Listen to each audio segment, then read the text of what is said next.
طيب يا جماعة، ماتش النهارده غريب جدا غريب جدا حرفيا، لأنه نهائي اليوروبا ليج بين مانشستر يونايتد وتوتنهام، اللي حرفيا من آخر 4 مراكز في الدوري الإنجليزي، من آخر 5 مراكز في الدوري الإنجليزي، اللي هم التلاتة اللي تحتيهم التلاتة اللي نازلين الشامبيونشيب.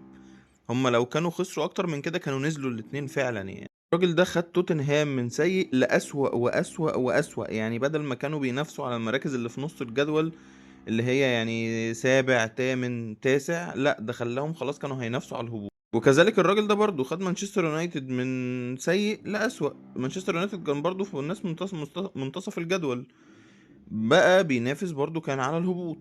فأنا مش عارف هل الاتنين دول بقى ينقذوا نفسهم وينقذوا النادي من أسوأ موسم لكل نادي فيهم.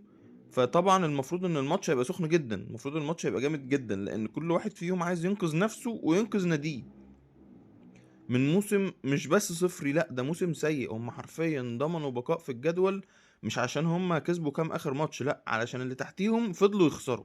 فادينا هنشوف بقى ماتش النهارده.